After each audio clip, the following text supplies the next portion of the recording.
I will be starting with a blurring primer. This is the Essence Prime Plus Studio Primer. It's a really good silicone-free mattifying primer. You can also use a color correcting primer that can cancel out the pigmentation and dark circles. The primer that I'm using here has a slight pink tint, so it can cancel brown to an extent, and this also controls oil.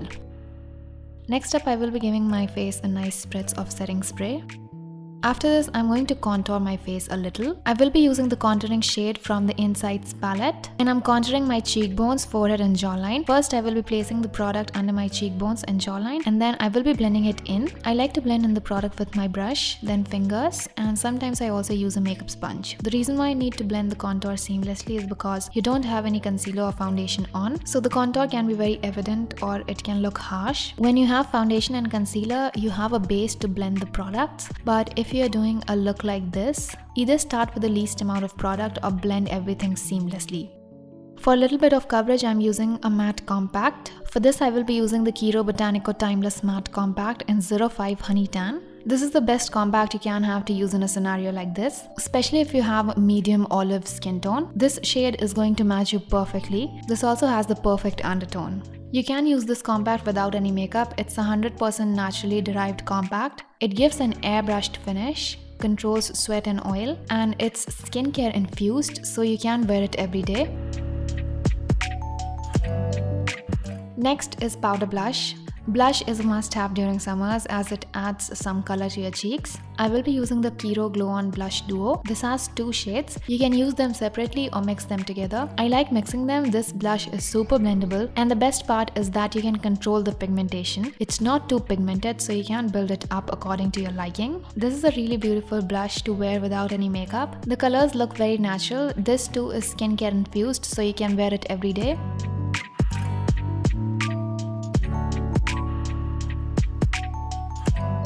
For my eyebrows, I will be using the Sugar Arch Rival Microbrow Pencil. A microbrow pencil is a good option because making hair-like strokes makes your brows look naturally fluffy. Just fill in the sparse areas making hair-like strokes. Make sure you do not fill in your eyebrows too dark, as it will completely disturb the balance of your facial features.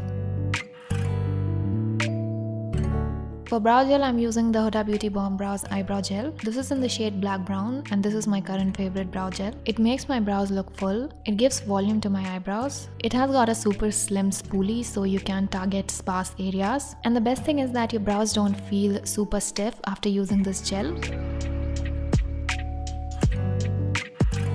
For eyeshadow, I'm using the Wet n Wild Rosé in the Air eyeshadow palette. I did apply a little bit of concealer on my eyelids. For eyeshadow, I will mostly be creating a matte look. We will be adding a little bit of shimmer in the end. I'm starting off with a warm transition shade and applying it all over my crease using a fluffy blending brush. After this, I will be using a chocolate brown shade to define my crease, and I will be doing that with the help of a flat blending brush. I will try to link all the brushes in the description box. If I forget to do so, please remind me in the comments.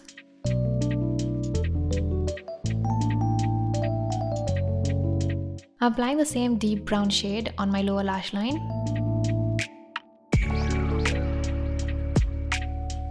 After this, I will be doing my eyeliner. Whenever I do a minimal look, I like wearing eyeliner because it feels like I did put some effort into the look and it lifts my eyes. I'm going to give you a detailed tutorial on how I do my eyeliner today. Your eyes generally turn down on the outer corner. All you have to do is imagine how it would look if you have upturned eyes. I start with that and create a small line. This is a guide to make sure that I extend the liner in the right direction. Then I just start filling my outer corner, and in the end, with the least amount of product on the wand, I will create a rough wing and then darken it or fill it. This is just a basic shape. After this, you can increase the thickness if you want to.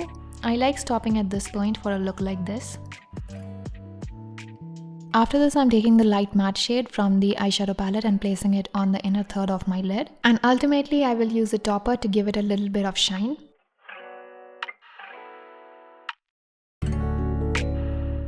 Then I will be curling my eyelashes using an eyelash curler. You need to do it at least 3 to 4 times if you want the curl to stay. Then I will be applying some mascara.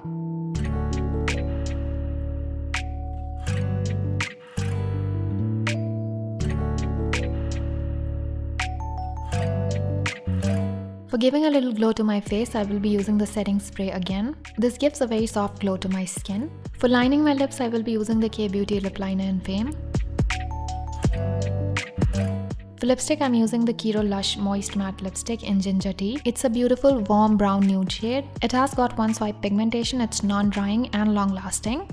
The finish is soft matte, but if you want to make it 100% matte, you can dab a tissue paper on your lips and that will make it mostly matte. If you have hyperpigmentation around your mouth, make sure you're using a darker lipstick so it doesn't wash you out. That said, this is the completed look. This doesn't look a lot different than when I wear concealer. I saw Alexandra Anil do this kind of look. I am going to link her video in the description box. And that's it for the video. Hope you find it helpful. If you did, do not forget to give it a thumbs up. Thank you so much for watching and I'll see you in the next video. Bye.